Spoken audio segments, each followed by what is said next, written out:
मसीह में आप सबकी सलामती हो। मैं फैसल अठवाल चैनल केतरी से बहुत ही अफसोसनाक खबर के साथ आपके सामने हाजिर हुआ। आखिर कब तक मसीहियों के साथ यह जुल्म होता रहेगा? आखिर कब तक ज़बरदस्ती इस्लाम कबूल करवाया जाएगा? मैं बात कर रहा हूँ 8 क्लास के स्टूडेंट जो बऊ वाले का रिहायशी है, उसका साइम है। क्या हुआ इसके साथ और कौन था वो शख्स? मेरे साथ बेटा साइम मौजूद है, आइए उसी से जानते हैं। जब मेरे पापा ने मुझे भेजा कि जाकर कटिंग करवाओ और मैं डीएचए में चला गया, तो डीएचए में मैं जी ब्लॉक में गया और उधर मैं घूम रहा था। तो एक स्ट्रीट में मैं गया और उसमें एक पठान बैठा हुआ था, गार्ड। तो मैं वहाँ से गुजर रहा था और उसने मुझे आवाज़ दी और मैंने उसकी आवाज़ नहीं सुनी, मैं आगे जाता गया। फिर उसने मुझे आवाज़ दी तो मैं रुक गया, तो उसने मुझे बुलाया अपने पास, तो मैं उसके पास गया। तो उसने हाथ मिलाया और मैंने नहीं हाथ मिलाया उससे, और मुझे कहता कोई बात नहीं, मिला लो हाथ।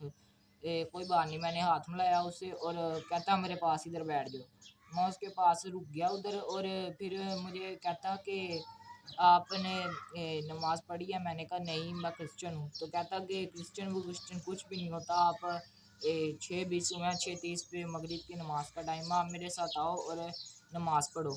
और मैंने कहा नहीं, मैं क्रिश्चियन हूँ, मेरे से नहीं पढ़ी जानी। उसने मेरे गले में क्रॉस देखी और उसने मेरे गले से क्रॉस उतारी और मेरी ग्लासेस उतारी, और मुझे कहता कि आप मेरे साथ आओ, आप नमाज़ पढ़ो मेरे साथ आकर। तो मुझे कहने लगा मैं आपको अपने साथ पेशावर ले जाऊँगा, आप मेरे साथ आओ उधर। फिर मुझे उसने अपने गार्ड रूम से एक बॉक्स ले गया, उसमें से उसने कोई चीज़ निकाली, मिठाई टाइप, और उसने वो मुझे ज़बरदस्ती खिला दी। उसके बाद नहीं मुझे पता चला मेरे साथ क्या हुआ।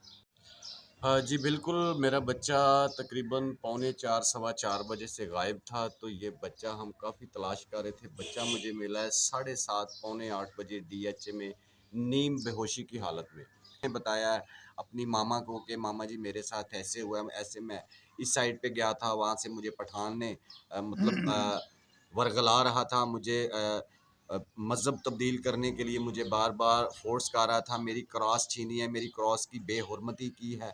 हमने फ़ौरन एप्लीकेशन लिखी और एप्लीकेशन हम 15 पे कॉल की, पुलिस आई, पुलिस ने भी ऐसे टाल मटोल करने की कोशिश की। मेडिकल की जो बात थी, मेडिकल पुलिस का काम था, हमें फौरी बताते कि बच्चे का मेडिकल होना है। हम बच्चे को उसी वक्त हॉस्पिटल लेके जाते, बच्चे का मेडिकल करवाते। तो ये पुलिस ने भी हमारे साथ ज़्यादती की है। कानून साजी की जाए और जो मेरे बच्चे का मुजरिम है कादर खान पठान, उसकी फौरी तौर पर उसको सख्त से सख्त सज़ा दी जाए। बहुत शुक्रिया। मसीह यसू के कादर और जलाली नाम में तमाम सुनने वालों की सलामती हो। साइम मसीह को जिस तरह से एक कादर नामी पठान ने कोशिश की है कि इसे मज़हब चेंज करवाया जाए, इसे इस्लामी अकीदे के मुताबिक जो है वो नमाज़ पढ़ाई जाए, ये इंतहाई अफसोसनाक वाक़या है। मुतलका पुलिस का जो रवैया है उसे मैंने बड़े बरीक बीनी के साथ देखा है, वो इंतहाई ख़तरनाक है। और मैं बताना चाहता हूँ रियासत को कि पुलिस सी डिवीज़न का रवैया जो है वो मसीहों के ख़िलाफ़ नहीं, ना सैम और उसके ख़ानदान के ख़िलाफ़ है, बेसिकली वो रियासत के ख़िलाफ़ है। क्योंकि जो ऑफिसर या जो पुलिस का अमला जो है वो इतने बड़े इशू को छुपाने की कोशिश करता है, उस मुलज़म जो है गिरफ्तार करने के बाद उस पर वो दफ़ा नहीं लगाई जाती जो उसने जुर्म किया है। और फिर सबसे बड़ी बात कि ये कादर खान पठान जो है वो एसएचओ और डीएसपी की मौजूदगी में सरेआम कह रहा है कि मैंने इस लड़के को नमाज पढ़ने के लिए फोर्स किया है, कहा है।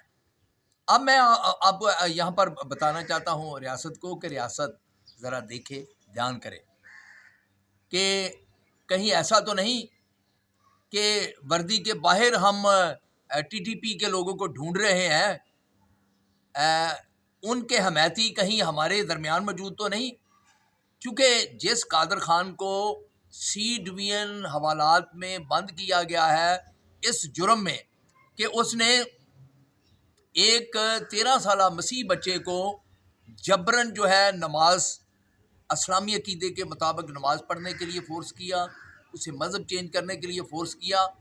اب اس کی تحقیق کی جائے، یہ جو قادر خان ہے یہ ینگ ہے، اور اس کا جب آپ اس کا حلیہ دیکھیں گے تو آپ کو سمجھ لگ جائے گی کہ یہ پاکستانی نہیں ہے، یقیناً یہ بڑی کسی تنظیم کا رکن ہے، اس کا کارکن ہے، جو ملک میں انتشار پھیلانا چاہتی ہیں، ملک میں کی سلامتی کو نقصان پہنچانا چاہتی ہیں، اور وہ تنظیمیں جو فورسز پر حملے کر رہی ہیں، ہمارے شہریوں پر حملے کر رہی ہیں، ایسے لوگ ان کے لیے کام کرتے ہیں جو بے خوف و خطر۔ اب قادر خان کا ڈی ایس پی کے سامنے اقرار کرنا کہ میں نے اسے نماز پڑھنے کے لیے کہا ہے، میں نے اسے اس کی چین جو ہے وہ اتاری ہے، میں اسے جو ہے مذہبی طور پر بار بار کہہ رہا تھا کہ کرسچن مذہب کوئی مذہب نہیں ہے۔ اب اس اقرار کے بعد ایف آئی آر میں اس جرم کو میڈ نہ کرنا، اس جرم کو آزاد نہ کرنا، یہ کتنی بڑی ناانصافی ہے، اور ریاست سمجھے کہ یہ دھیان کرے کہ یہ اس کے خلاف سازش نہیں، کہ ریاست میں رہنے والے جو مذہبی اقلیتیں ہیں ان کے ساتھ جب ظلم ہوتا ہے تو اگر کوئی انتظامی امور میں کوئی شخص کوئی عہدیدار ان کے ساتھ زیادتی کرتا ہے تو میں سمجھتا ہوں کہ وہ اس معصوم کے ساتھ زیادتی نہیں کرتا، بلکہ وہ تو ریاست کے ساتھ زیادتی کرتا ہے۔ اس لیے ریاست کو چاہیے کہ وہ اس معاملے پر غور کرے کہ کیوں ہمارے مسیحی